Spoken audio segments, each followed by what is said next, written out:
Bien, bonjour à toutes et à tous, très chers frères et sœurs en l'humanité. C'est toujours un plaisir d'être avec vous et bienvenue dans cette vidéo pour ce sujet qui me paraît très important.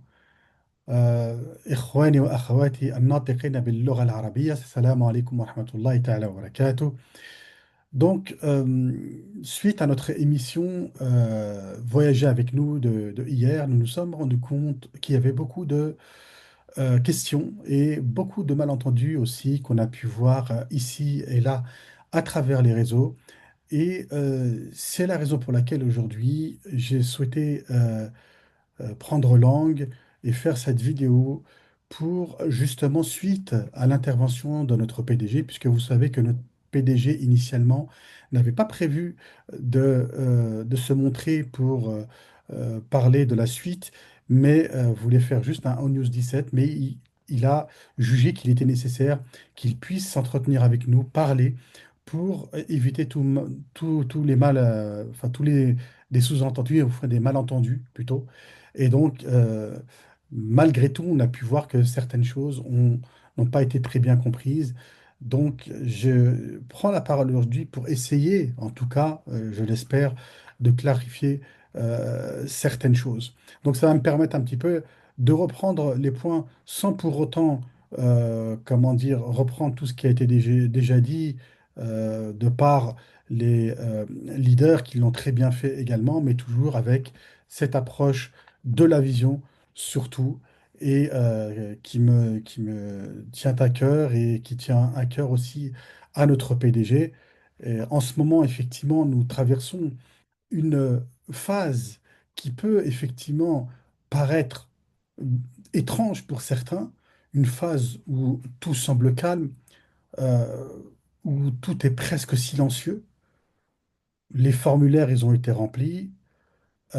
Les candidatures, ils ont été envoyées et maintenant, aujourd'hui, chacun attend dans une forme de suspense les résultats de cette étape historique, on va le dire. L'enjeu est grand, effectivement, et ça peut susciter quelques, effectivement, appréhensions. Et cela peut se comprendre. Mais attention, ce silence, il ne faut pas, encore une fois, je l'ai souvent dit, le considérer comme un vide.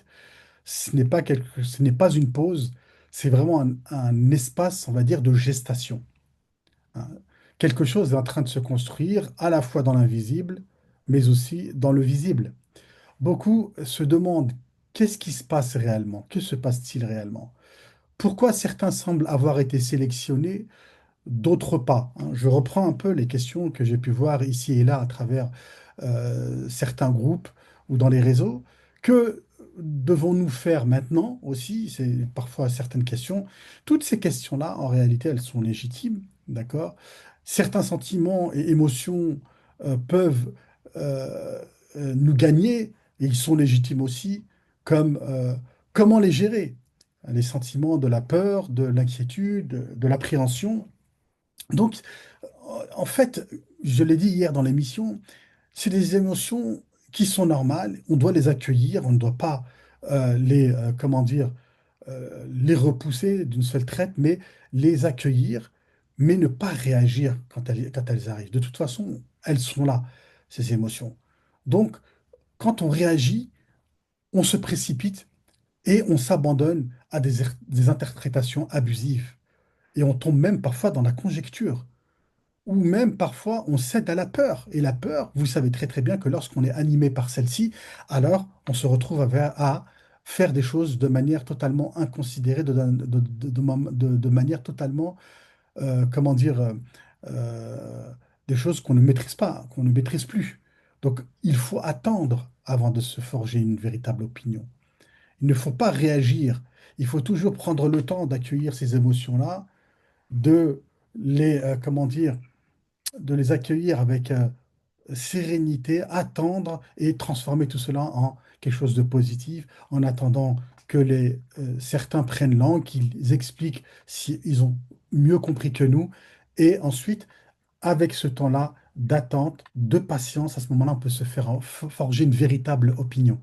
Donc, si vous regardez bien une chose, sur laquelle j'aimerais vraiment attirer votre attention, c'est que notre PDG, Ashraf Mofarrah, dans ses interventions, surtout la dernière, parle moins de ce qui nous attend en termes techniques au niveau des produits que de la vision et de notre posture qu'on doit adopter. C'est-à-dire qu'il parle beaucoup plus de la vision, beaucoup plus de notre posture, de la posture qu'on doit adopter, plus que tout l'aspect purement technique et tout ce qui nous attend. Même s'il en parle parce que c'est nécessaire aussi. Et cela est tout à fait normal. Pourquoi? Parce que notre PDG, il le sait, d'accord? En tant que PDG qui est en train de manager, il sait que tout dépend de ce qui est dans notre intérieur. Si nous sommes prêts à l'intérieur, alors l'extérieur sera très facile à gérer par la suite. Il faut d'abord comprendre la vision. Une fois que la vision est comprise, ensuite, ça sera beaucoup plus facile quant à la maîtrise des outils et quant à tout ce qui va découler de cela. Et le plus difficile, c'est vraiment la gestion de l'humain. C'est là que ça se passe. Là, l'enjeu. L'enjeu est grand, d'autant plus que nous sommes très nombreux. Même si notre PDG a parlé de 60 et qu'on a mal compris, et je l'expliquerai tout à l'heure. Nous sommes très nombreux, je le dis, je le répète, et vous allez comprendre pourquoi. Mais avant de répondre à toutes ces questions que l'on a posées, il faut d'abord comprendre le sens du titre que j'ai choisi. Je ne l'ai pas choisi de manière comment dire, complètement opportune comme ça, enfin, ou bien de manière inconsidérée plutôt. Mais j'ai choisi ce titre, euh, La vision derrière la vision. Pourquoi? J'ai choisi ce titre euh, pas comme une idée qui est inspirante, mais vraiment parce qu'il désigne le regard que l'on doit apprendre à poser au-dessus, au-delà de ce que l'on voit physiquement. Et la première vision, c'est celle des événements qui sont visibles. Les formulaires, les annonces, les sélections, les sondages, etc. Mais la vision qui est derrière la vision, c'est celle du processus, du sens profond et de la direction que tout cela est en train de servir. Et c'est ce que notre PDG nous demande d'atteindre. Voir avec les yeux de la compréhension avant tout, pas seulement avec les yeux de l'attente uniquement. Et c'est précisément ce que je vais essayer d'explorer plutôt, et d'exposer étape après étape. Donc la première des choses, c'est que l'attente apparente et la vraie préparation, c'est ce qui doit nous préoccuper. Avant tout, dans l'exposé ici, c'est que beaucoup perçoivent aujourd'hui cette attente comme quelque chose de lourd, de pesant. Et ce que beaucoup perçoivent aujourd'hui comme une attente, c'est en réalité une période où on construit silencieusement. Nous avons tendance à croire euh, qu'il ne se passe rien. Pourquoi? Parce que l'on ne voit rien. Mais c'est une erreur. L'attente, c'est pas un arrêt, c'est justement la préparation. Et tous ces silences, ces délais, ces messages que nous recevons, c'est toujours une pièce du puzzle qui vient s'ajouter au puzzle entier. Il faut regarder tout cela avec beaucoup de recul. Depuis des mois, nous avons été invités à remplir les formulaires, les sondages, à répondre à tout cela. Et tout cela, c'est une manière de manifester notre adhésion à ce projet et notamment à Victory with H. Et ces étapes, ils ont un sens.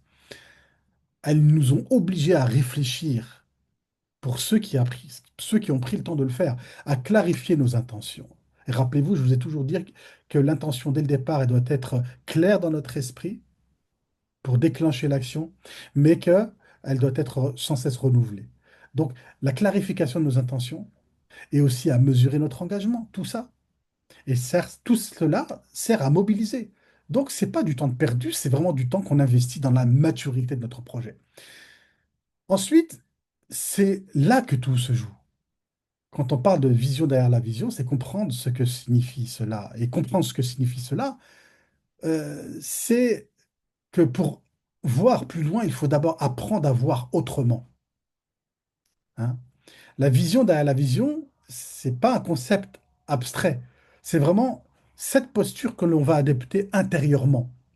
C'est vraiment la capacité à comprendre qu'un projet aussi vaste que le nôtre Bah, en fait, ne se mesure pas à des chiffres, ni à des délais, mais vraiment à un mouvement global de transformation. Notre PDG, Ashraf Moufarrah, ne construit pas une entreprise parmi d'autres. Il construit vraiment un modèle. C'est un mouvement, un écosystème. On- et bien sûr, on peut parler d'un nouveau paradigme, hein. Et dans cette perspective-là, chaque étape, chaque test, chaque ajustement, ça fait partie vraiment d'un plan qui est bien plus vaste. C'est vraiment une succession euh, d'étapes que l'on doit considérer dans un tout. Et donc, ce ne sont pas des actions qui sont isolées comme ça de part et d'autre. C'est vraiment, si je peux reprendre l'exemple de la musique, c'est une symphonie et chaque note, elle compte. Chaque note compte. Donc, la vision qui est visible, c'est ce que nous voyons. Les annonces, les visages, les noms, etc. Mais la vision invisible, elle, et qui est à la base de tout, et d'où tout va partir et qui va rayonner, qui va être le combustible et le foyer, c'est ce que nous ressentons. C'est notre intention, c'est notre cohérence, c'est la direction, tout cela. Et c'est là que beaucoup se sont arrêtés trop tôt. C'est là que beaucoup se sont arrêtés trop tôt. Parce qu'ils ont confondu sélection avec exclusion. Or, ce n'est pas du tout ce qu'a voulu notre PDG. C'est là que j'aimerais clarifier le malentendu autour de la sélection de la qualification suite aux formulaires qui ont été remplis. Ils ont été troublés en entendant qu'un premier groupe de 60 personnes avait été choisi. Certains y ont vu tout de suite du favoritisme. D'autres ont carrément considéré cela comme une séparation. Mais en vérité, c'est que ces 60 personnes, ce ne sont pas une élite, ni un groupe qui est totalement fermé. Justement, ils constituent une base opérationnelle, un premier cercle de test, bien sûr choisi selon des critères. Ça, je n'en disconviens pas. Je n'en disconviens pas. Pourquoi? Parce que effectivement, il y a eu un formulaire, ils sont choisis selon des critères, et c'est normal. Il faut bien ils aient certains critères au départ. Ce groupe n'est pas définitif et il ne représente pas une reconnaissance supérieure ou un statut spécial. Il s'agit vraiment d'un premier ensemble de participants qui sont mobilisés pour aider au démarrage technique et organisationnel du pont. C'est ça le but. Ils sont là pour emboîter le pas, ils sont là pour amorcer la mise en œuvre technique et stratégique du pont Victory with H. C'est comme dans toute construction, en fait. Si vous savez bien que dans toute construction, on ne fait pas monter tout le monde sur le chantier en même temps. C'est pas possible. On doit d'abord faire intervenir un premier groupe en temps et en heure en fonction de l'utilité et du rôle que chacun va endosser. Et c'est normal, on commence par une équipe restreinte qui prépare le terrain avant d'accueillir les autres. Et ça, notre PDG, il l'a dit sans ambiguïté également. Il n'y aura pas de hiérarchie. Et j'insiste là-dessus, il n'y aura pas de hiérarchie. Il a été clair. Seulement des rôles différents dans un même mouvement. D'accord? C'est seulement la différence, c'est le moment où on va arriver. Mais il n'y a pas de hiérarchie. Ceux qui ne sont pas encore appelés à cette première étape, ça peut être moi, ça peut être n'importe qui, ils ne sont pas mis de côté. Ils sont simplement en phase de maturation. Leur moment va venir, selon leur disponibilité, leur engagement et leur niveau de préparation. Et cette compréhension, vraiment, elle doit rétablir la paix dans nos cœurs. C'est très important, hein. Il n'y a pas d'exclus. Il y a seulement des rythmes différents uniquement dans une même symphonie. Et j'insiste, puisque j'ai pu voir dans les réseaux ici et là beaucoup d'interprétations abusives. On est même tombé dans des conjectures et on fait dire à notre PDG ce qu'il ne nous a pas dit. Et effectivement, il faut faire très attention à cela. Ensuite, et c'est justement parce que tout le monde est concerné que la préparation devient une nécessité pour tous. La préparation, on en a tellement parlé hier dans notre émission, hein. Je vous enjoins d'aller regarder la vidéo comment dire, de notre émission hier que l'on a fait, dont le titre est, dont le titre est l'art de la préparation maîtrisée avant de posséder. Nous avons vraiment développé ce sujet-là. Notre PDG il nous a rappelé que les outils à venir seront à la fois puissants et simples d'usage. Ils seront adaptés à tous les niveaux, mais cette simplicité, elle ne dispense pas de se préparer. Elle exige vraiment de la curiosité, de la rigueur, de la volonté d'apprendre. Oui, il faut un minimum de maîtrise de ces outils-là. D'accord? L'aspect technique compte encore une fois. Celui qui se prépare dès maintenant se positionne déjà dans le mouvement. Et par contre, celui qui attend d'être sûr ou choisi risque de rater le départ. Attention à cela. Donc, la véritable action, c'est vraiment d'apprendre avant de posséder. Pourquoi? Parce que la maîtrise précède toujours la réussite. Ça, on l'a dit, hein. Et cette maîtrise, c'est avant tout une maîtrise de soi. La maîtrise de soi et de son cœur qui va conditionner ensuite la maîtrise de ce qui nous sera mis entre les mains. Notre main deviendra ensuite que le prolongement de ce que cachent nos poitrines, nos cœurs. Et donc, la maîtrise de soi va conditionner la maîtrise de l'extérieur. Je résume un peu ce que nous avons dit hier à ce sujet. Et cette préparation ne se manifeste pas de la même manière pour tout le monde. Dans Victory with Ash, il n'y a pas de hiérarchie, mais il y a des niveaux de progression quand même. Ça, il faut le prendre en compte. Le PDG le sait, il l'a répété à plusieurs reprises. Chaque personne sera accompagnée selon son niveau, selon ses aptitudes et sa disponibilité. Cela veut dire quoi? Cela veut dire que même si nous n'avançons pas tous au même rythme, nous faisons tous partie du même processus.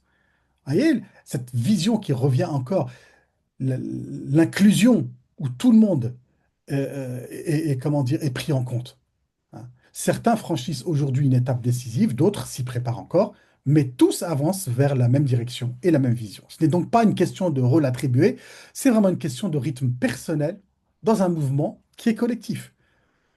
Et, comme dans une grande symphonie, encore une fois, chacun entre au moment prévu pour lui. Vous voyez, dans une symphonie, il y a des instruments qui arrivent que euh, vers le milieu ou vers la fin, ou ça peut démarrer en crescendo jusqu'à ce que certains instruments qui font plus de bruit arrivent à la fin parce que le crescendo, c'est le haut, hein, c'est vraiment l'arrivée, et ainsi de suite. Donc chacun entre au moment prévu pour lui.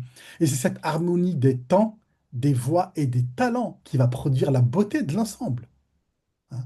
Et si certains ne sont pas encore appelés à agir directement, qui, qu'ils se rappellent que leur patience et leur confiance, elles font vraiment partie intégrante du même chantier. Ils participent déjà à l'œuvre silencieusement, mais on peut le dire puissamment. Le pont, c'est une phase de transition. Et j'ai envie de dire, ce symbole du pont, il revient sans cesse dans nos webinaires, dans nos discours. Le pont, c'est vraiment la transition entre ce que nous étions et ce que l'on va devenir, ou ce que nous devenons plutôt, même puisqu'on est déjà dans l'action, hein. Mais attention, ce n'est pas un lieu d'attente, c'est vraiment un lieu de préparation. Ceux qui le traverseront avec conscience comprendront que chaque pas euh, dessus, sur ce pont-là, c'est vraiment une victoire sur eux-mêmes. Ils auront appris la patience, la clarté, la confiance, etc. C'est sur ce pont que va se révéler les véritables membres fondateurs, ceux qui auront vraiment gardé la foi et la discipline et la cohérence.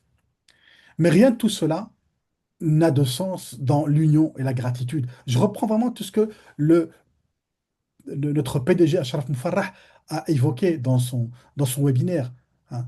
Il a, il a parlé aussi de l'union, hein. Rien de tout cela n'a de sens sans l'union et aussi sans la gratitude. L'union parce qu'aucune réussite ne peut naître de la division. Donc la gratitude aussi parce qu'elle transforme l'attente en énergie et ça on en a déjà parlé. Être reconnaissant, c'est pas fermer les yeux sur ce qui manque, encore une fois. C'est vraiment ouvrir les yeux sur ce que nous avons déjà. On l'a déjà dit. Et se rappeler, comme le dit cette missive très belle que j'aime souvent rappeler, que celui qui baigne dans un bienfait ou bien dans un océan de bienfaits sans être reconnaissant, alors celui-ci sera sorti de cet océan alors qu'il ne s'en sera même pas rendu compte. Voyez? C'est une règle. La reconnaissance, elle est importante. Et l'ingratitude, elle exclut, sans que tu t'en rendes compte, hein. Et lorsque cette gratitude, elle est vécue collectivement, eh bien, à ce moment-là, ça devient une force d'attraction. Elle va attirer les bonnes idées, les bonnes personnes et les bonnes circonstances. En conclusion, donc, euh, nous devons voir avec les yeux de la vision. C'est ce que nous devons retenir, surtout de ce webinaire. Revenons à la question posée en introduction. Sommes-nous vraiment prêts à posséder ce qui nous attend? La réponse, elle est simple, nous le sommes à la mesure de notre préparation. Nous le sommes à la mesure aussi de notre lucidité et de notre foi en la vision. Plus nous avons la foi et mieux nous serons préparés, plus nous serons lucides, plus nous serons préparés, plus nous serons effectivement prêts pour la suite. Comprendre la vision derrière la vision, c'est accepter que le véritable succès, c'est pas de franchir le pont, c'est de savoir pourquoi on traverse le pont. Ce que nous vivons maintenant, c'est pas, encore une fois, un temps où on attend les bras croisés, c'est vraiment une période où on est en train de se réveiller, d'ouvrir les yeux, de progresser. Et celui qui voit la vision derrière la vision ne s'impatiente pas. Il ne s'impatiente pas, il avance pas à pas avec confiance. Pourquoi? Parce qu'au fond, la victoire, ça ne sera pas demain. La victoire, elle commence dès aujourd'hui, maintenant, dans nos cœurs, en se construisant intérieurement, dans nos esprits, mais surtout dans notre unité. Voilà ce que je pouvais vous dire à ce sujet. Je vous remercie beaucoup pour votre engagement, votre participation. Merci pour vos nombreux commentaires. Je vous dis à très bientôt pour une prochaine vidéo. Merci. Au revoir.